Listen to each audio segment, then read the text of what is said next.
हमारे साथ समाजवादी पार्टी के सांसद वीरेंद्र सिंह जी हैं। आपने एक बयान ऐसा दिया महाकुंभ को लेकर, जिसको लेकर बहुत तीखी प्रतिक्रियाएं आ रही हैं। 40 करोड़ से ज़्यादा लोग कुंभ नहाएंगे, लेकिन आपने उनकी भावनाओं को आहत किया है। सांसद महोदय, ये कहा जा रहा है, आपने कहा कि इतनी ठंड में कौन जाएगा कुंभ नहाने। ये तो मैंने नहीं कहा, ये मैंने कहा नहीं, मैंने ये कहा कि इतनी ठंड है, व्यवस्था होनी चाहिए। तो व्यवस्था तो पूरी है। अभी आप गए नहीं न हैं, जितनी व्यवस्था होनी चाहिए उतनी व्यवस्था अभी नहीं हो पाई है। तो मतलब आपके बयान को गलत तरीके से लिया गया।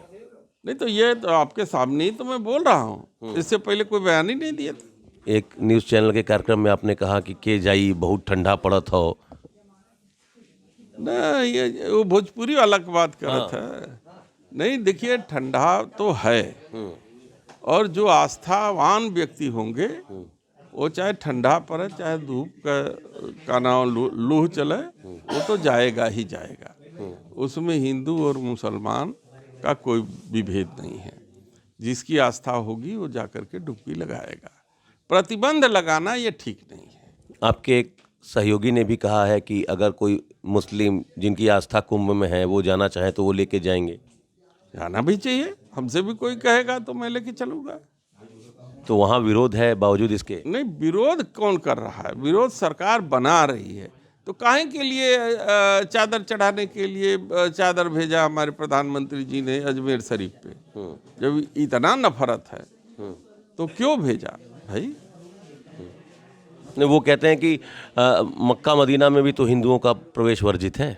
भाई, बात आप सही कर रहे। ये मक्का मदीना में हिंदुओं का प्रवेश वर्जित है, ये उनकी अपनी परंपरा है। जो लोग कह रहे हैं कि कुंभ क्षेत्र में मुसलमानों को नहीं आना चाहिए, उनका ये तर्क है। देखिए, उनके तर्क को मैं काट नहीं रहा हूँ, न उनके तर्क को मैं विरोध कर रहा हूँ। लेकिन अगर कोई मुसलमान किसी भी देवस्थान पे माथा टेकता है आस्था के साथ, तो ये उसका अपना प्रोगेटिव है, और उसका अपना प्रोगेटिव को आप कैसे चैलेंज कर सकते हैं? वो तो मत्था टेकेगा, आस्था प्रकट करेगा। तो जाना चाहिए, जिसका वहाँ आस्था है जाना चाहिए। बिना आस्था के कौन जाता है, बताइए आप? अच्छा, ठीक है। संभल में जो खुदाई के दौरान बावड़ी मिली, उसको लेकर भी आपने कह दिया कि वो राजा महाराजा के अय्याशी का अड्डा था, ऐसा आपने कुछ कहा? नहीं, अय्याशी शब्द नहीं मैंने कहा था। मैंने ये कहा था कि ये राजा पृथ्वीराज चौहान के सैनिक वहाँ बावड़ी बनी थी, उसी में रुकते थे। उसके बाद कालांतर में मुस्लिम राज्य खत्म हुआ तो ये अंग्रेज़ों का शासन आया, 200 साल तक रहा। और जब अंग्रेज़ों का शासन हुआ तो उन सारे राजाओं को से केवल टैक्स लेने दिया गया, अंग्रेज़ों ने लिया। बाकी वहाँ का शासन व्यवस्था उन्हीं के हाथ में, राजाओं के हाथ में वापस उन्होंने कर दिया। वहाँ के राजा चंद्रविजय सिंह के पिताजी है, किशन जी वगैरह, बहुत उनके परिवार के दादा थे जी, तो वो थे।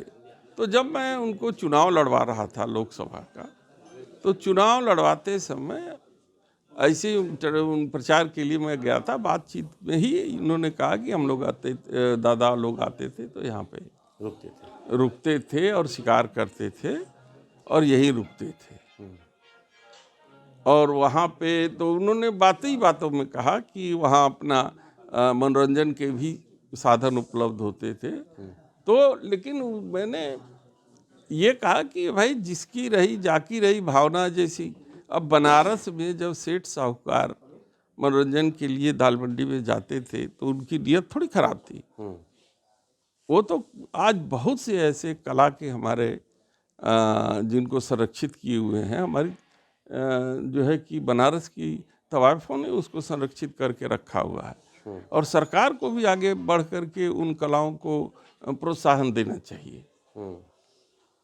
जी, तो आपने यही कहा था? बस यही कहा था। अच्छा, अभी लखनऊ में 2027 को लेकर बैठक हुई, अखिलेश जी ने वो बैठक ली और पीडीएफ फॉर्मूले पर कह रहे हैं आप लोग टिकट बांटेंगे। ये एक मैसेज देने की कोशिश हो रही है समाजवादी पार्टी की तरफ से कि जो सवर्ण है उनको छोड़कर बाकी सारे लोगों को हम टिकट देंगे, इस तरह की कोई बात है क्या? हर जगह ज़्यादा से ज़्यादा पीडीएफ फार्मूला की ही बात हो रही है, ज़्यादा से ज़्यादा पिछड़ों की ही बात हो रही है। तो समाजवादी पार्टी जो एक डिवीज़न करने की कोशिश में है, फिर से एक बार मंडल वाला दौर लाने की कोशिश में है, तो चूंकि आप सवर्ण वर्ग से आते हैं लेकिन सांसद आप समाजवादी पार्टी के हैं, तो ये कन्फ्लिक्ट है क्या? आपका नज़रिया कन्फ्लिक्ट है। पीडीए को सोचने का जो आपका नज़रिया है वो ठीक नहीं है। पीडीए का मतलब समाज का वह वर्ग, वो चाहे राजपूत हो, चाहे ब्राह्मण हो, चाहे यादव हो, चाहे गरीब तबका हो, चाहे पिछड़े वर्ग में आता हो या दलित हो, जिसको आज़ादी के बाद से लेकर आज तक अधिकार नहीं मिल पाया है, उनको बच्चों को उनका हक नहीं मिल पाया है, उनको न्याय नहीं मिल पाया है, उन सभी लोगों के बच्चों को न्याय देने का वो प्लेटफार्म है। और उस प्लेटफार्म के जरिए सामाजिक न्याय को आगे बढ़ाने की बात राष्ट्रीय अध्यक्ष जी ने कहा है। वो कभी जातिवाद की बात नहीं मतलब पीडीएफ फार्मूला जातिगत न होकर आर्थिक आधार पर है। जी नहीं, आप तो यही कह रहे हैं सर। आर्थिक आधार मैंने कहा आपने कहा ना कि इसमें राजपूत भी है जिनके बच्चे नहीं, उनको तो आर्थिक का मतलब क्या होगा? मान लीजिए हमारे बच्चे को हम अधिकार नहीं मिल पाया, तो वो पीडीए का अंग नहीं रहेगा। तो राजपूत ब्राह्मण भी हो सकता है ना। अरे हैं, सनातन पांडे हमारे सांसद हैं। तो वो मुख्य धारा से कैसे कर, वो जब सांसद ही हो गए तो आप सीधे सीधे मैं एक सवाल कर रहा हूँ कि पीडीएफ फार्मूला जाति आधारित है कि आर्थिक आधारित है? पीडीए फार्मूला विचारों की आधारित पे है, जातिगत आधार पर नहीं। नहीं, जातिगत आधार पे नहीं, विचारों के आधार पर है। ठीक है। आप अगर देखेंगे तो मोहन सिंह राजपूत थे, आप देखेंगे बाबू कपिल देव सिंह बड़े समाजवादी नेता थे, गेंदा सिंह थे, आप जनेश्वर मिश्र जैसे छोटे लोहिया का नाम नहीं भूल सकते।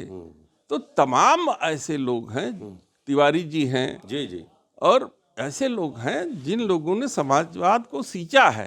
अब उनको जाति में बांट करके कैसे छोटा कर सकते हैं? ठीक बात है। एक आखिरी सवाल, मिल्कीपुर उपचुनाव में मुख्यमंत्री जी ने बागडोर संभाल ली है और एक बार उन्होंने फिर दोहराया है कि हम राम की बात करने वाले लोग हैं और समाजवादी पार्टी बाबर को मानने वाली पार्टी है। क्या कहेंगे उनके बयान पर? देखिए, उनके पास कहने को तो कुछ है नहीं। हम माननीय मुख्यमंत्री जी से पूछना चाहते हैं, 5 काम अपना गिना दें कि ये 5 बड़े काम हमने किए हैं। अगर हमसे पूछेंगे तो मैं अखिलेश जी के कम से कम 15 काम बड़े गिना दूंगा। तो किस आधार पर वो मांगेंगे? यही बाबर पे, अकबर पे और यही सब पे मांगेंगे वोट। तो उनके पास कोई मुद्दा नहीं है। चलिए, कोई मुद्दा नहीं है, सरकार के पास कोई मुद्दा नहीं है, इसलिए वो बाबर की बात करती है। बड़ा बयान दिया है चंदौली के सांसद बीरेंद्र सिंह जी ने। इनका कहना है कि समाजवादी पार्टी जाति को आधार बनाकर समाज में कोई बंटवारा नहीं करती, पीडीए का फॉर्मूला जाति आधारित नहीं है। Amit Singh, TV9 UP, Varanasi.